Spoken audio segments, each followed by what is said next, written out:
大家好，我是 Tony。我们台中旅行的最后一站，来到月梅观光糖厂。我们先造访糖厂，然后再去逛逛附近的日式宿舍群及著名的泽民宿樟树宫。我们现在先参观月梅观光糖厂。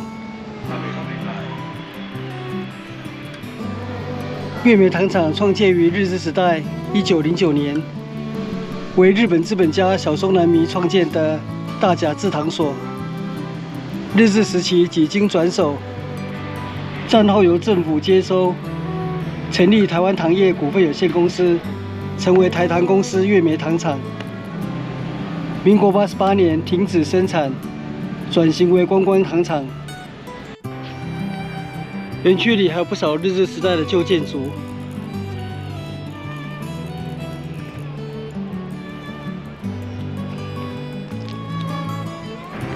5分车站，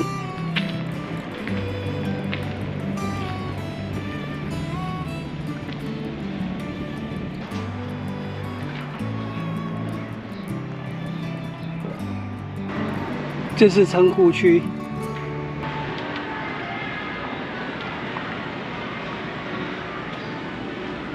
这是台糖369蒸汽火车，冲底隧道。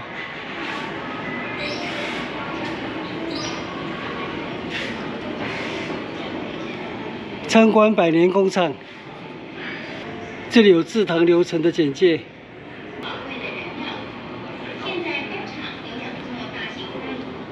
把酱汁加热到摄氏105度，再送回重新压榨室。流程的物体叫做布泥，虽然好像是罐子，却是各式原料的同时是气态保密。这是连续分泌机。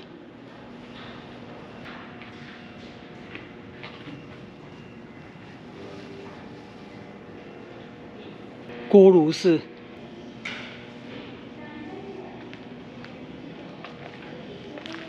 这是台湾糖业曾经有过的兴盛时代，如今已为沉积。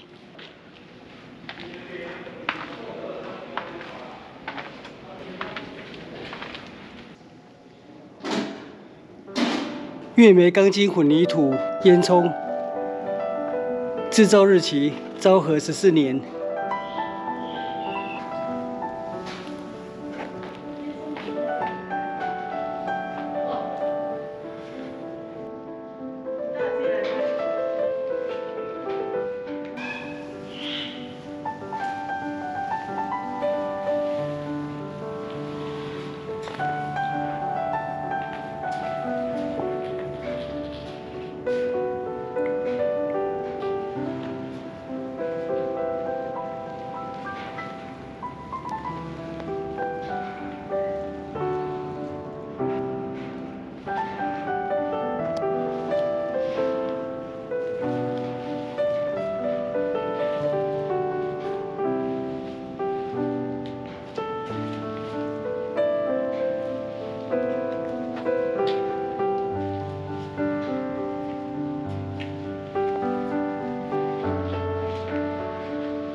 民国40年代的台糖，相当于现在台湾的半导体产业，是护国神山，创造台湾很大的外汇来源。昔日的台糖仓库，现在成为商店街。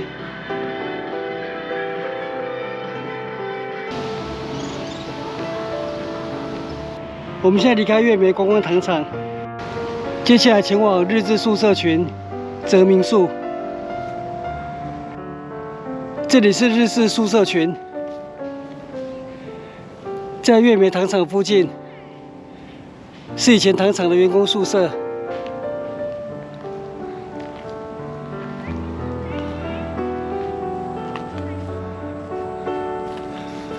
不过这宿舍看起来都荒废了。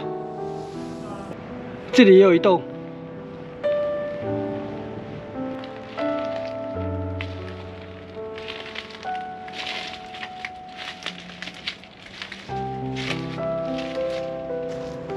整个区域的日式宿舍看起来都残破不堪。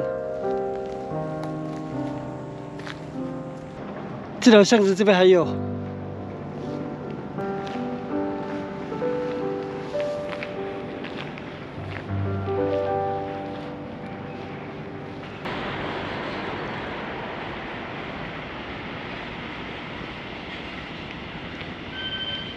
这里还有一栋，看起来蛮有规模的。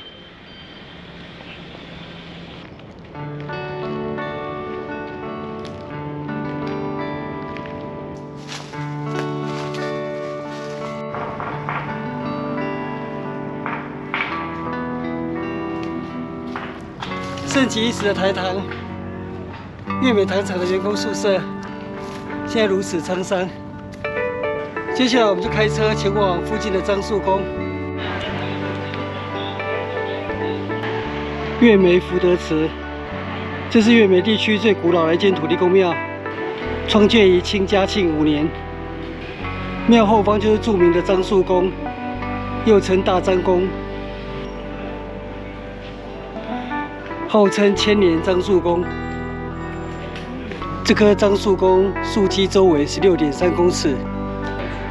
日治时代总督府专卖局指定这棵樟树为樟母树，每年采收种子播植，以保治樟老资源。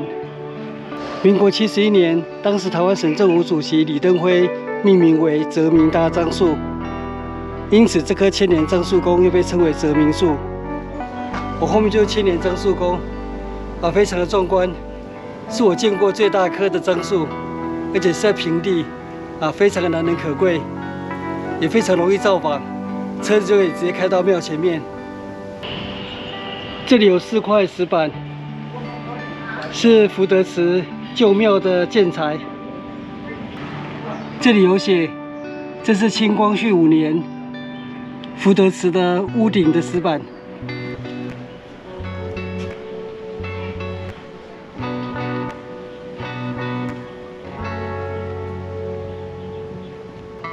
我们要离开千年樟树宫了。今天下午的月眉观光糖厂、月眉糖厂日式宿舍、千年樟树宫之旅就到这边结束。我们2天1夜的台中之旅也在这边结束。谢谢收看，我们下次见，拜拜。